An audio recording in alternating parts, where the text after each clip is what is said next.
Morning students, exercise 2 third class exercise 2లో మనం ఇంకా 9 to 16 సమ్స్ చెప్పుకోవాలి.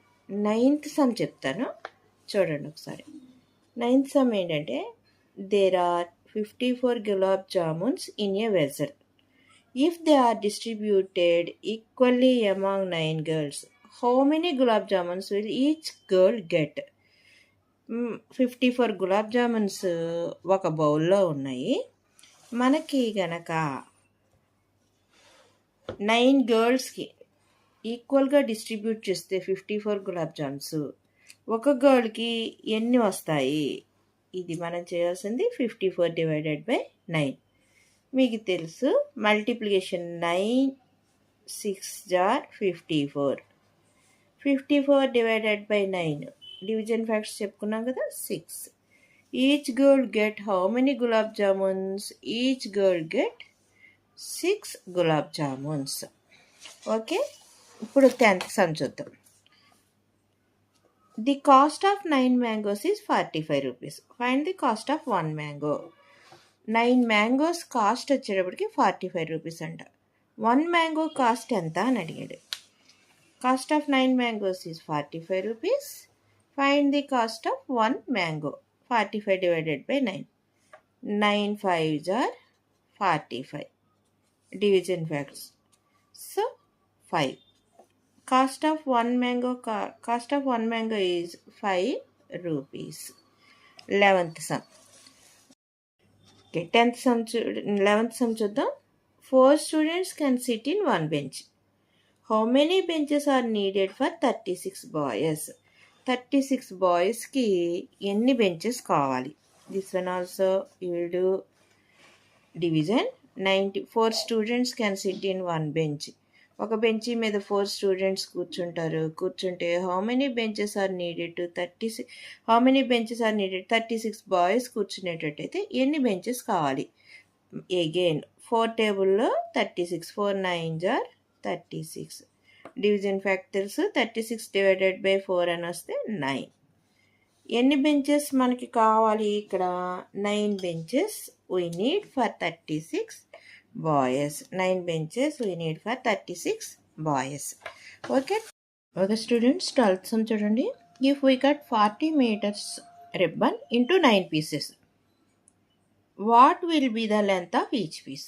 ఒక్కొక్క రిబ్బన్ 40 meters రిబ్బన్ తీసుకుని 9 pieces కింద కట్ చేస్తే ఎంత లెంత్ ఈచ్ పీస్ అవుతుంది? ఈచ్ పీస్ ఎంత లెంత్ అవుతుంది అంటే 40 డివైడెడ్ బై 9 చేయాలి.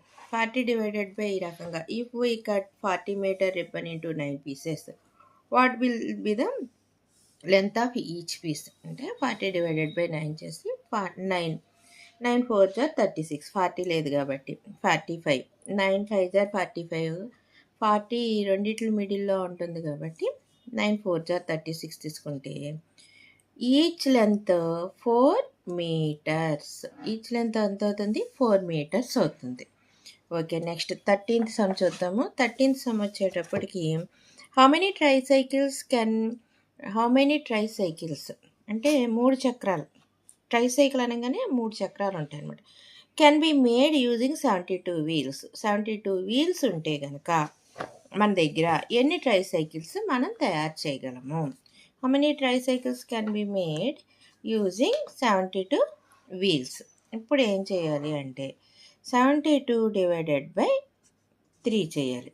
72 డివైడెడ్ బై 3 చేయాలి అంటే 3 72 ఈ రకంగా వేసుకుని 3 2s are 6.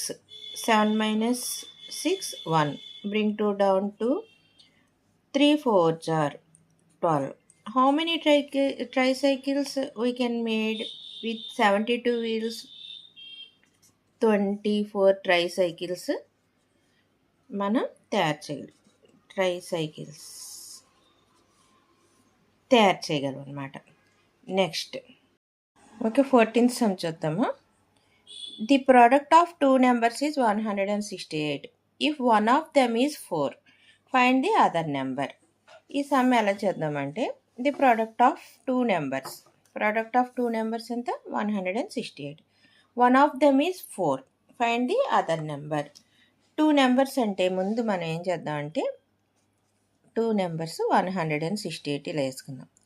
దీంట్లో ప్రోడక్ట్ ఆఫ్ 2 నెంబర్స్ అన్నాడు కదా, ఇది ఏంటో మనకు తెలియదు. క్వశ్చన్ మార్క్ పెట్టుకుని 4 పెట్టుకుందాం. మనకు తెలుసు డివిజన్ ఫ్యాక్ట్స్. ఎవ్రీ మల్టిప్లికేషన్కి 2 డివిజన్ ఫ్యాక్ట్స్ వస్తాయని తెలుసు. అదేంటంటే 168 డివైడెడ్ బై 4 చేద్దాం. ఇది ఎంత అంటే మామూలుగా మనం డివిజన్ మెథడ్ చేసుకుందాం.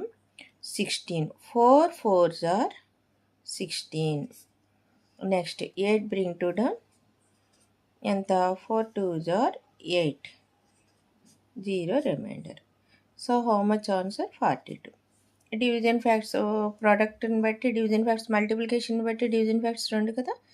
42 into 4. 42 4s are 168. Find the other number అన్నారు కదా. అదర్ నెంబర్ ఏంటి? Other number is equal to 42. Okay, ఇంకా 15th సమ్ ఏంటో చూద్దాము. 225 school children are to be divided into 5 groups. How many childrens are there in each group? 225 school children మనకి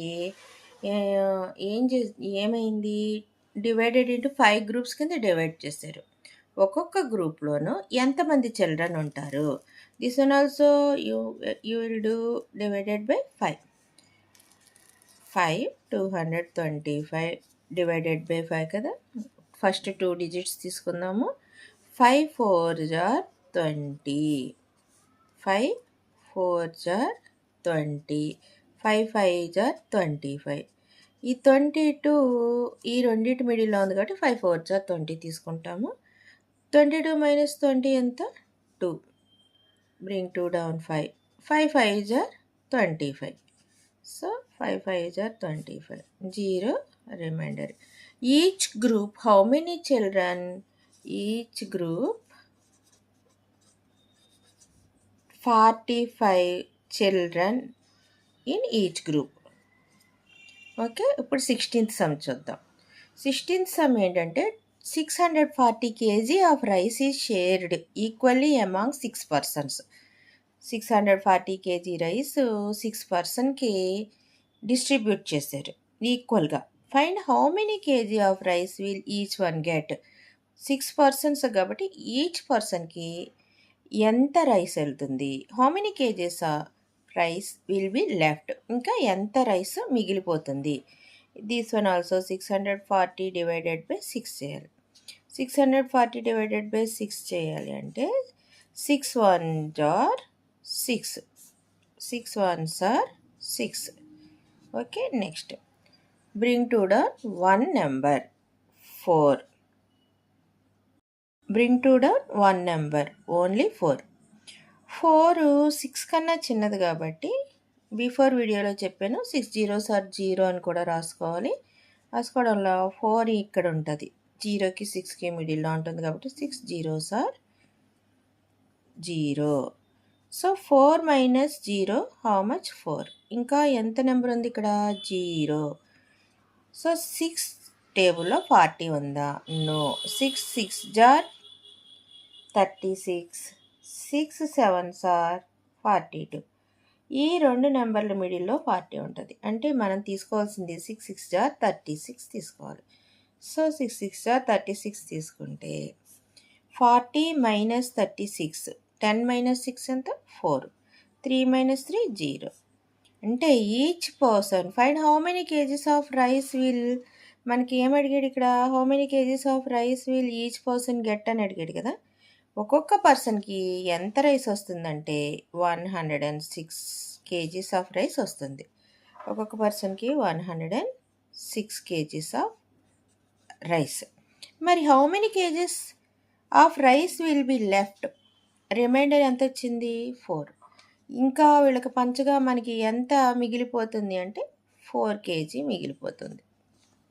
okay, thank you students. ఈ chapter అయిపోయింది ఈ some తోటి. Next వీడియోలో next chapter చెప్పుకుందాం.